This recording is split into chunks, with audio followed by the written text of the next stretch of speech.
શું તમે પણ પ્રોફેશનલ સર્ટિફાઈડ કોર્સ કરવા માંગો છો, એ પણ વિથ જોબ સિક્યોરિટી? તો don't miss this opportunity. So welcome back to my channel the V heights. હવે આજે હું આવી ગઈ છું રાજકોટની એકમાત્ર એવી ઇન્સ્ટિટ્યૂટ જે એજ્યુકેશન નહીં પણ ક્વોલિટી એજ્યુકેશન પ્રોવાઈડ કરે છે. તો એ છે HB institute the training centre.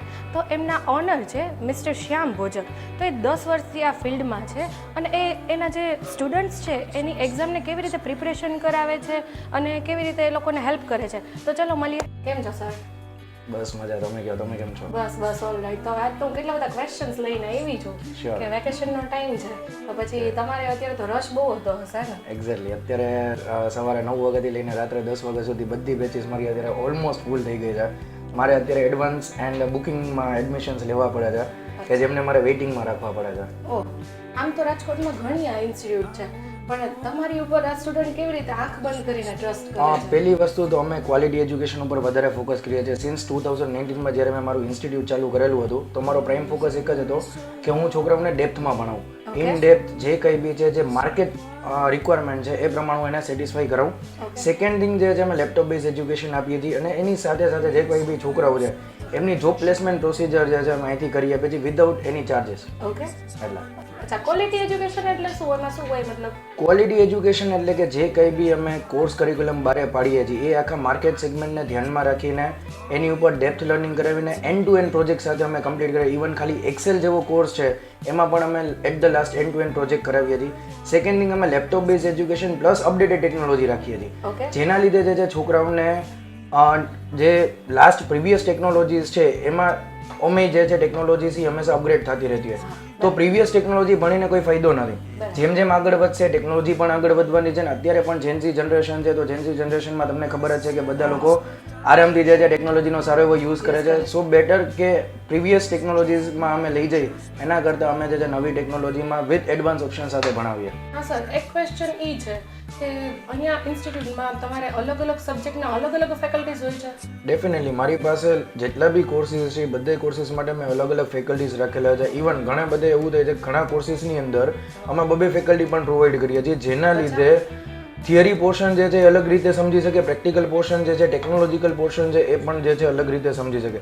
Second thing મારી પાસે જેટલા બી ફેકલ્ટીઝ છે બધે એક્સપિરિયન્સ છે. ફ્રેશર રાખીએ તો એમાં પ્રોબ્લેમ એ આવે કે જે ફ્રેશર જે છે એ પણ ખુદ લર્નિંગ પ્રોસેસમાં હોય એન્ડ સાથે સાથે સ્ટુડન્ટને શીખડાવે તો જે ગ્રાસ્પિંગ પાવર છોકરાઓને મળવું જોઈએ એ ના મળે. અને મેઇનલી જે એક્સપિરિયન્સ જે છે અમે એક્સપિરિયન્સ ફેકલ્ટી પણ એવી રીતે ગોઠવીએ છીએ કે જેને જે તે સેક્ટરમાં કામ કરેલું છે તો એનાથી જે કંઈ બી એમનું નોલેજ છે, એક્સપિરિયન્સ છે છોકરા ઉપર પૂરેપૂરું આપી શકે જેનાથી છોકરાઓને આગળ જતાં માર્કેટમાં કોઈ પણ જાતની પ્રોબ્લેમ આવે ને એને જોબ પ્લેસમેન્ટમાં પણ એમનો જે સેલ્ફ કોન્ફિડન્સ છે એ બ્રેક ના થાય. ઓકે સર, નેક્સ્ટ ક્વેશ્ચન એ કે તમે લોકો સ્ટ્રેન્થ કેટલી લ્યો છો? એક ધારો કે એક સબ્જેક્ટ છે અથવા એક કોર્સ છે તો એમાં સ્ટ્રેન્થ કેટલી હોય છે? હવે જનરલી એવું થાય છે કે અમે સ્ટ્રેન્થની અંદર મેક્સિમમ અમારી કેપેસિટી જ 5 સ્ટુડન્ટ્સની રાખેલી છે બીકોઝ કોઈ પણ ફેકલ્ટી જે છે એક છોકરા ઉપર પ્રોપરલી ફોકસ કરી શકે. તો 5ની સ્ટ્રેન્થ હોય તો એક ઉપર ફોકસ કરવા જઈ શકે. અધરવાઇઝ શું થાય કે 60ની છે તો આગળ લોકો જે છે આગલા 5-10 લોકો ભણતા હોય છે અને બાકીના બધા પાછળ માથેથી જ જતું હોય છે. તો એ વસ્તુ ન થાય એના માટે અમે આના માટે મેઇનલી આ ફોકસ કરીને રાખીએ છીએ. ઓકે, તો હવે 5-6 નો ગ્રુપ આવે કે ભાઈ અમે લોકો ગ્રુપમાં તમારી ઇન્સ્ટિટ્યૂટમાં સ્ટડી કરવા માંગીએ છીએ તો એના માટે કંઈ? એના માટે એકચ્યુઅલી અમે સ્પેશિયલ ઓફર રાખીએ છીએ. જે લોકો બી ગ્રુપમાં આવે છે મિનિમમ 3નું ગ્રુપ અમે એનરોલ કરાવીએ છીએ. એના ઉપર અમે અત્યારે મિનિમમ જે છે 1500 to 2000 જેવું ડિસ્કાઉન્ટ અમે ઓલરેડી કરી આપીએ છીએ. એટલે છોકરાઓને જે છે ભણવાની પણ મજા. અને અત્યારે શું થાય છે કે જનરલી છોકરાઓની ડિમાન્ડ જ હોય છે કે સર અમને ગ્રુપમાં ભણવું સાથે સાથે હોય તો મજા આવે. એક્ઝેક્ટલી, કે એમને એક એન્વાયરમેન્ટ મળે. સ્પેસિફિકલી મારા જે સ્પોકન ઇંગ્લિશ જેવા કોર્સીસ છે એમાં અમે ગ્રુપ વધારે રાખી કેમ કે એટ ધ એન્ડ જે અમારો આખો સ્પોકનનો કોર્સ છે એમાં અમે પૂરેપૂરું પ્રેક્ટિકલી વિથ એક્ટિવિટી કરાવીએ. તો એક્ટિવિટીની અંદર એકબીજા સાથે કોલેબોરેશન કરે તો એમને વધારે જે છે આઈડિયા આવે ને કામ કરવાની પણ મજા આવે. બરાબર છે સર. એક લાસ્ટ ક્વેશ્ચન કે અહીંયાના સ્ટુડન્ટ માટે જોબ પ્લેસમેન્ટ માટે શું પ્રોસેસ છે?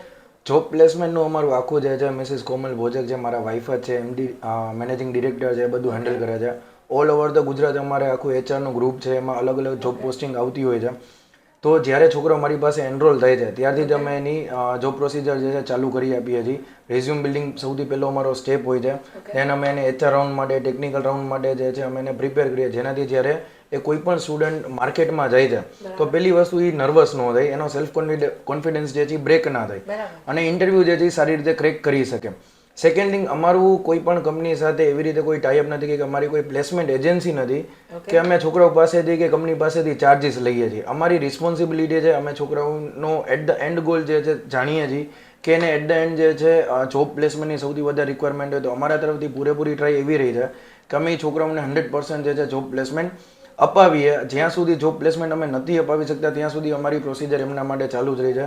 સારી એન્ડ સેફ પ્લેસ ઉપર એમને જોબ મળી જઈએ તો એમનું જે એટ ધ એન્ડ ગોલ જે છે એ પણ સેટિસ્ફાઈ થઈ જાય. સેકન્ડ થિંગ જે છે, જે કંઈ બી જોબ પ્લેસમેન્ટ રિગાર્ડિંગ અમારી પ્રોસિજર છે, ઇન્ટરવ્યૂ રાઉન્ડ છે કે ટેકનિકલ રાઉન્ડ છે કે HR રાઉન્ડ છે, એ બધું જે છે અહીંથી જ મેનેજ કરીને અમે આપીએ છીએ. સો ગાઈઝ, તમે પણ તમારા બ્રાઇટ ફ્યુચર માટે કંઈ પણ થિંક કરતા હોય તો એકવાર અવશ્ય અહીંની મુલાકાત લ્યો. HB institute the training centre. Thank you so much.